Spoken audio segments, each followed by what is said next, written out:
Take a look at this. I took hundreds of these as a student, and this was my go-to strategy for preparing for exams. I believed that the more that I did, the better prepared that I would be. And this was the gold standard when it came to exam preparation, not just for me, but for all students around the world. Except there are two problems with it. It's that I was supposed to get better results if I did more papers, hoping that the same questions would pop up again. And only that, they didn't.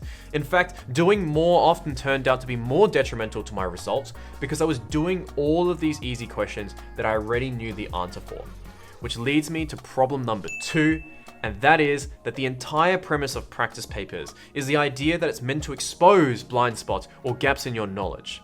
In other words, you don't want to be surprised with questions you don't understand during the exam. And after coaching thousands of students, we figured out that students often use practice papers highly ineffectively. Practice papers are designed to help you try and cover the entire spectrum of knowledge, but you'll eventually find yourself at a tipping point where you can't use this methodology to cover all of the material that you need to learn, because there's simply just too much to cover.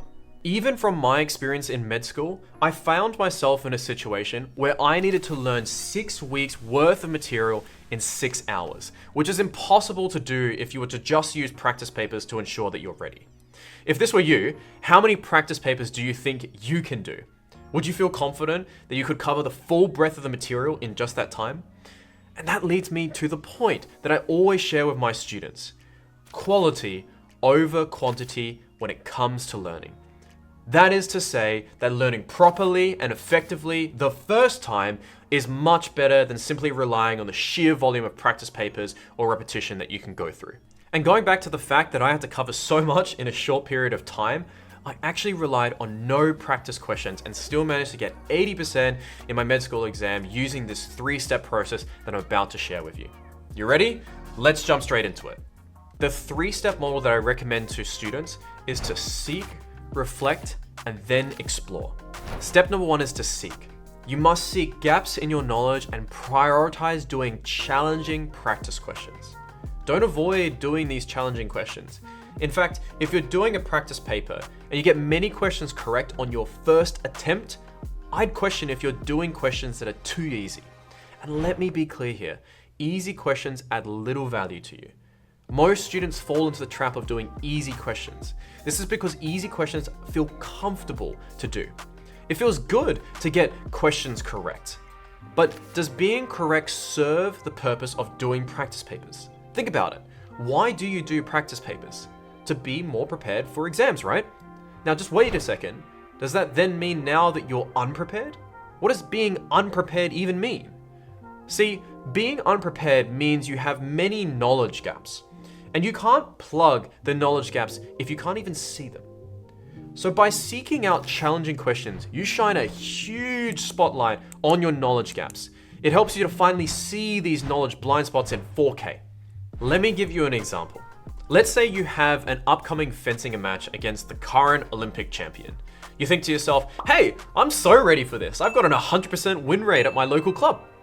Yet when you arrive and you see the Olympic athletes sparring, they start pulling out tricks that you've never seen before, and you just realize you are completely out of your league.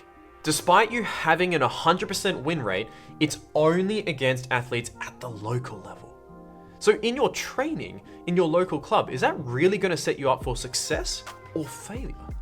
An athlete who only trains with opponents that they know they can beat will have too many knowledge and skill gaps to win the match against an Olympic athlete. Such weaknesses will only ever present themselves if the sparring partner is challenging enough.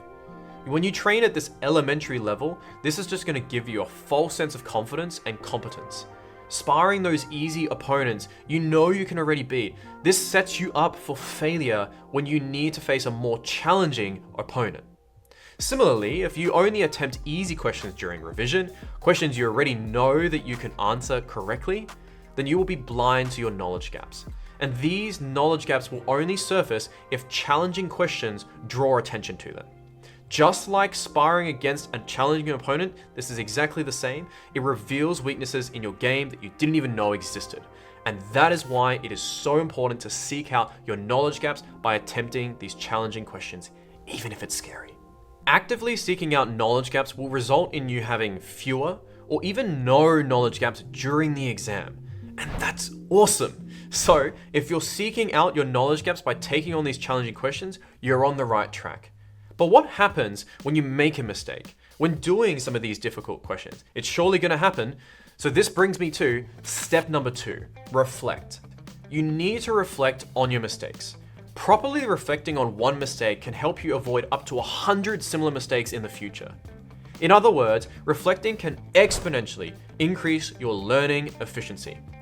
However, most students don't reflect on their mistakes, or they do it very poorly. But subpar reflection is mostly a waste of time. So you should apply these 3 steps to ensure a high quality reflection.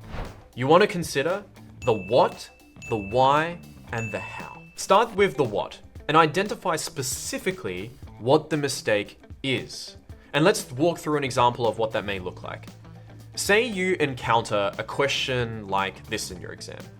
You fully submerge 2 balls of different materials into separate beakers filled with water.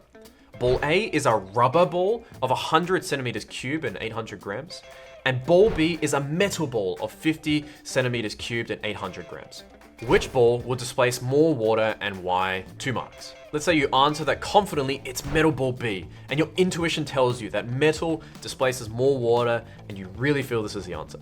Now, is your answer correct? Let's flip to the answer key together. Drum roll, please. Lo and behold, the answer key reveals you're wrong.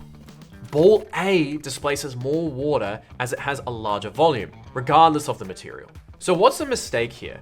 How should you reflect on what the mistake is? You want to avoid very general reflections here. Things like, oh, I thought that metal displaces more water than rubber is not great. We want to be super precise. A good example is, I didn't understand that the material of the ball has no relevance to questions around water displacement.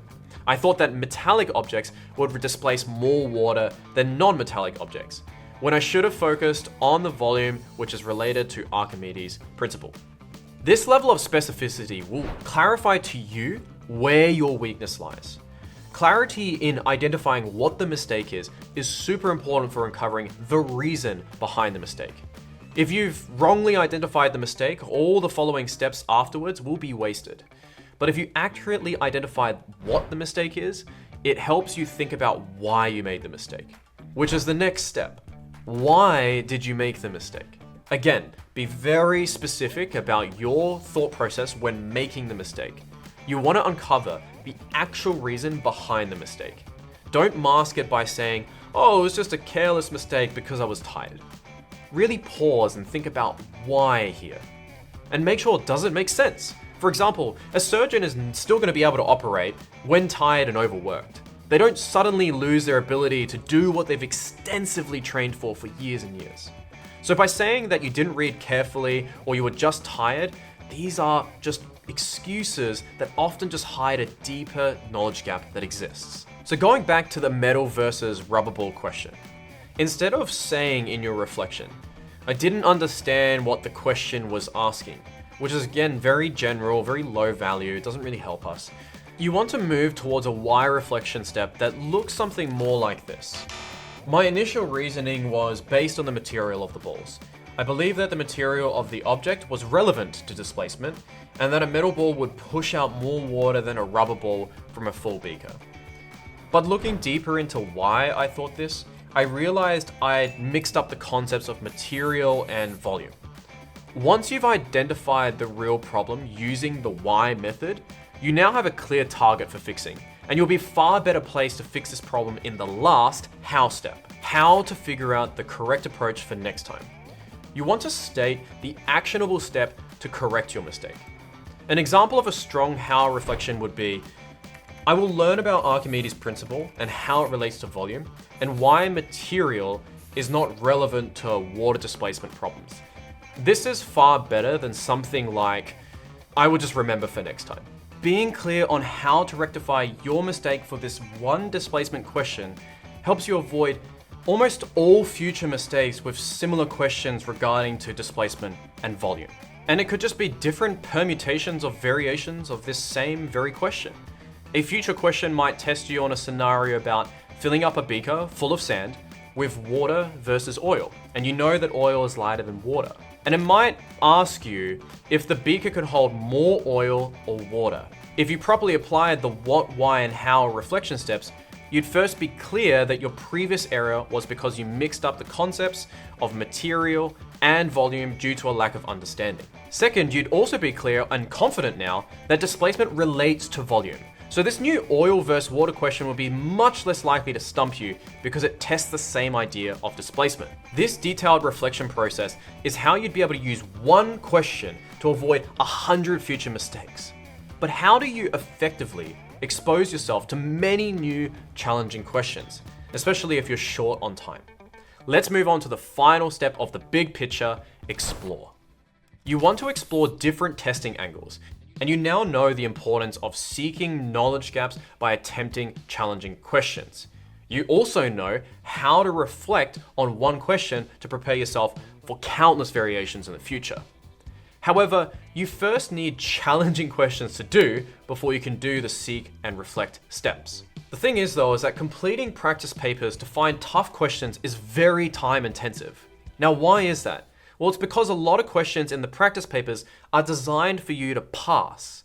There is likely to be a lot of questions you're going to have to get right before you uncover those difficult questions, and that's a lot of time that gets wasted. So the solution is this. You must explore different testing angles and not just rely on practice papers for challenging questions. Now, how do you do that? By creating difficult questions for yourself. Creating your own questions takes a fraction of the time to complete a full practice paper.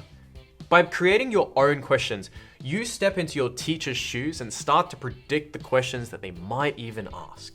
You can achieve this question creation process through something called interleaving.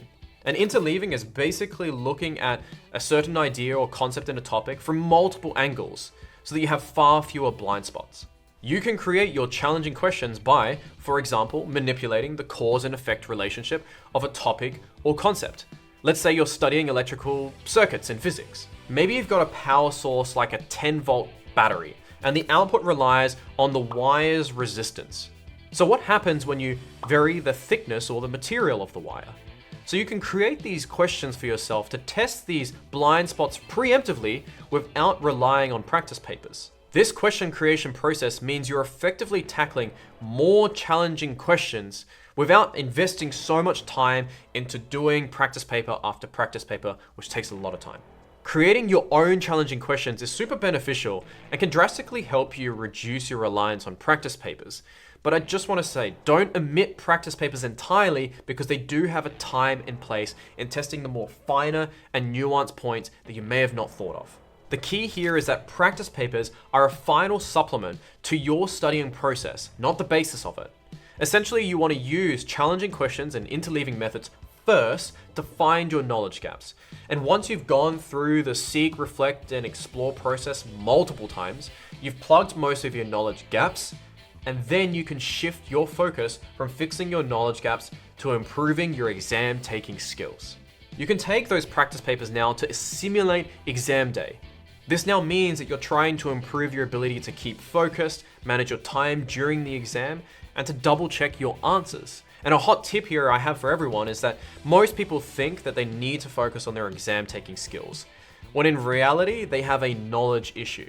For example, if you're struggling to finish an exam, it's unlikely to be a time management issue. It's just likely because you don't know how to answer the question as quickly as you need to, and that's a knowledge issue. And what's the most efficient way to fix a knowledge gap? You've already got it. It's the seek, reflect, and explore steps. Okay, so there's a lot to take in here. So remember, efficiency and effectiveness over blind brute force. It's like the Abraham Lincoln quote.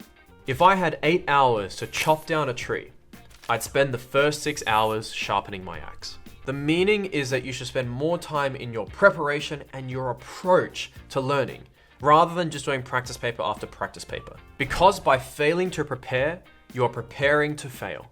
And that's what I see a lot of students are fundamentally doing by not being more deliberate about their approach.